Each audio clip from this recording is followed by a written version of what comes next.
जन्म दर्ता त देला नि त। अब उहाँहरूले चाहिँ अब जन्म बच्चालाई मात्रै स्याहार्नु हुन्छ, आमालाई चाहिँदैन? आमालाई स्याहार्नु परेन? आमा पनि नजाने भने होइन त अघि त। होइन, आमा यस्तो हुन्छ कि बच्चालाई जन्म दर्ता झिकेर दिएपछि त उसले आफ्नो के गरेर खान्छ नि त होइन। यो माइती उसले त बारम्बार भन्दा चाहिँ मेरो बच्चाको माइती के अरे जन्म दर्ता बन्यो भने म जान्छु, म यहाँ बस्दिनँ भइरहेको छ त। यस्तो चिसो भुइँमा कसलाई चाहिँ बस्नु मन लाग्छ होला कि? कसलाई बस्नु मन लाग्छ? अनि उसलाई शर्मिलालाई त कति मान्छेले बोलाउँछ आऊ बस बच्चा लिएर भन्छ, ऊ जाँदैन यहीँ बस्छ। अब केही न केही होला नि त, मान्छेको पीडा होला होइन। अब बालन सरकार के भन्नु, हेर्नु न यो बालन सरकारको जस्तै छोरी हुनुहुन्छ उहाँको चाहिँ, हाम्रो चाहिँ छोरा हो। अब उहाँले चाहिँ न्याय पाउनु पर्यो।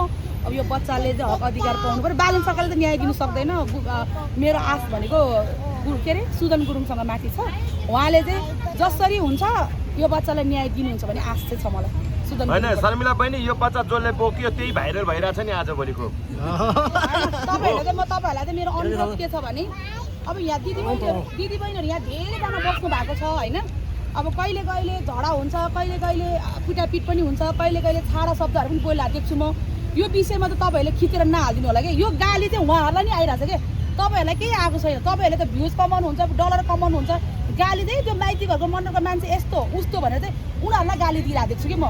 त्यो कारणले गर्दाखेरि चाहिँ यो बच्चा अनि यो यहाँ भएको दिदी बहिनीहरूको विषयमा चाहिँ कसैले पनि त्यस्तो नचाहिँदो कुराहरू नहालिदिनु। अनि दुःख के अरे मुख छाड्ने अनि झगडा गर्ने जुत गर्ने त्यो काम चाहिँ नगर्नु ल। त्यही हो मेरो चाहिँ। यहाँ न्याय माग्न आएको हो, न्याय पाओस्, सबैले न्याय पाओस्, त्यो हो मेरो भनाइ चाहिँ। यहाँ जुत्ने हो भने ऊ टुडी खेलतिर गएर जुत्ता हुन्छ होइन। कसैलाई बेसिया रन्डी भालु भन्नु मान्छे माइती घर मण्डलतिर गएर के अरे यो रत्नपारातिर गएर बोल्दा हुन्छ। यो सौ भनेको चाहिँ न्याय पाउने ठाउँ हो यो चाहिँ। हिजो आज कहाँ जानुभयो त्यो बहिनी तपाईँ? म चाहिँ हिजो बेलुका आइपुगेको। मेरो पनि हजुरआमा बिरामी हुनुहुन्छ अनि त्यही भएर म चाहिँ भरतपुर गएँ अस्ति होइन, हेटवटा गएँ। अनि मेरो हजुरआमा चाहिँ अहिले फर्केर चाहिँ घरै ल्याएको छ हामीले। अनि त्यसपछि म फेरि काठमाडौँ फर्किसकेँ। कति दिन बाहिर बस्नुभयो तपाईँ? 11 दिन। 11 दिनपछि हिजो आउनुभएको। अब यो पीडितहरूको लागि न्यायको लागि तपाईँ के कदम चलाउनुहुन्छ? म त अरूको चाहिँ म जिम्मा लिन सक्दैन। हेर्नुहोस् अरूले त प्रायले कतिले न्याय पाएको मान्छे देख्छु म। शर्मिलाको चाहिँ अब म जसरी हुन्छ गृहमन्त्रीसँग कुरा गरेर हुन्छ, के गरेर हुन्छ। अब बच्चाको जन्मदत्ता बनाइदिएर चाहिँ अब शर्मिलाले चाहिँ के गर्ने त, अब काम के गर्ने त उसले होइन। त्यो अनुसारले चाहिँ उसलाई चाहिँ यहाँबाट चाहिँ लान चाहन्छु म चाहिँ। अरूको शर्मिलाको लागि भन्दा भन्दा नि यो बच्चालाई चाहिँ यहाँ गाह्रो भयो कि, बच्चालाई भोलि चिसो लाग्ला सबै आउँछ है सर भाइरल छोरा भन्छ, बोकेछ यसरी बोकेछ, हालेछ फोटो हालेछ, यो बच्चाको भित्र के भइरहेछ, बिरामी भइरहेछ कि कस्तो छ त्यो हेर्दैन क्या मान्छेले। तपाईँले पनि त अहिले बच्चा बोकिरहनु भएको छ नि त।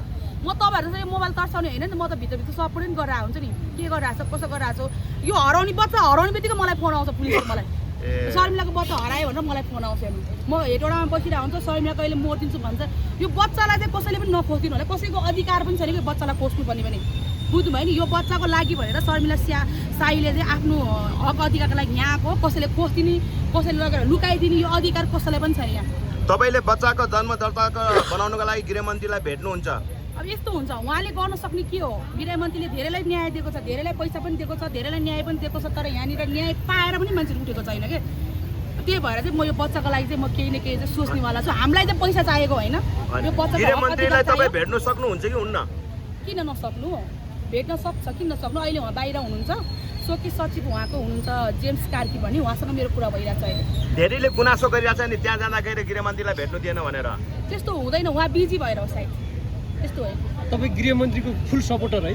सरकारको चाहिँ विरोध गर्ने? नै, यहाँको जति पनि गृहमन्त्रीले गर्नुभएको राम्रो कामहरूलाई सपोर्टै भन्नु पऱ्यो नि। जस्तो कि शर्मिला साईलाई त जागिर दियो भन्ने कुरा त्यो चाहिँ होइन, त्यो त झुटो कुरा हो। हेर्नुहोस् त्यो जागिर दियो भन्ने कुरा चाहिँ होइन, त्यस्तो पनि होइन। तर गृहमन्त्रीले काम गरेको केही देखिन्न नि त, कोही पीडितहरू उठेका छैनन्। बिचरा गरे यो अब सुकुम्बासीहरूको त्यस्तै छ।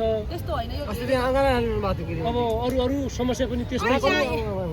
ए भगवान्, पीडा दिएको हो नि त यहाँको महिलाहरूलाई, पीडा सुनाएको हो कि त्यो भने अङ्गल मारेर रोको होइन कि। त्यो कसैले अब गर्ला नि त। अब भर्खर त 2 चोटि गृहमन्त्री भएछ, 3 चोटिको पालमा केही न केही गर्ला नि त। अब शर्मिला बहिनी तपाईँलाई एउटा के आरोप लागिरहेछ भने यो माइती घर मण्डलमा तपाईँ भाइरल हुनुको लागि आउनु भइरहेछ भनेर आरोप लागिरहेछ नि। थ्याङ्क यू सो मच, त्यसको लागि धन्यवाद। अरू के भन्नु, शर्मिला वाइबा आफै पनि भाइरल हो होइन? त्यही त, त्यसको लागि धन्यवाद। शर्मिला वाइबा भाइरल हुन आएको है, त्यसको लागि थ्याङ्क यू सो मच भन्न चाहन्छु। म चाहिँ यहाँ मात्रै होइन, म 75 जिल्लामा गएर काम गरेर हुन्छु।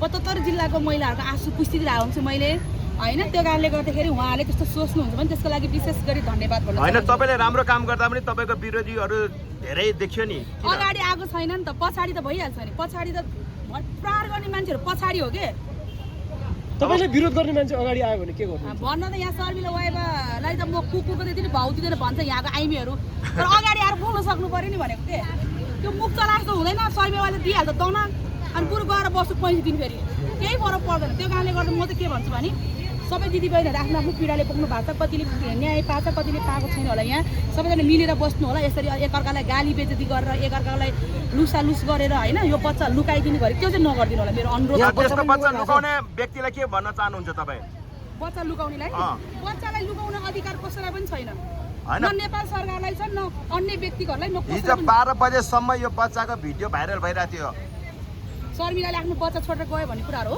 हो त्यस्तै कुरा त्यस्तो होइन त्यो बच्चा छोड्ने त कुनै हालले पनि उसले छोड्दैन बच्चा चाहिँ यसमा चाहिँ म ग्यारेन्टी लिन्छु कि किनभने मलाई चाहिँ किन भने शर्मिलाले यो बच्चा भर्खर जन्मिँदाखेरि 12-13 दिनको हुँदै बिचार उ सुत्केरी महिला होइन आफै रगतको कपडा होइन यो रातको 12 बजेसम्म बच्चा चाहिँ यो बाबु चाहिँ कसैको गोदमा हुन्छ क्या कोही कोहीले हल्लाइ फिलाइदिँदो रहेछ कि भाग्यो भने त्यो नचाहिँदो कुरा होला त्यो होइन उसले बच्चा छोड्नु सक्दैन ल हस् धन्यवाद है तपाईँ गर्नुभयो बच्चा छ काफमा हस् हामी सपिङ गर्न लाग्यो आज ए हामी लुगा किन्दा के लाग्यो लुगा किनिदिनुहुन्छ बाबुलाई के किनिदिने खै कट्टु र भेष होला नि हौ बाबु राजा बाबु कन्हैया हो कन्हैया यो भविष्यको गृहमन्त्री हो यो गृहमन्त्री प्रधानमन्त्री बनाउने शर्मिला बहिनी प्रधानमन्त्री बनाउनुपर्छ यो बाबुलाई भविष्यको तपाईँले कति हजारको सपिङ गर्नुहुन्छ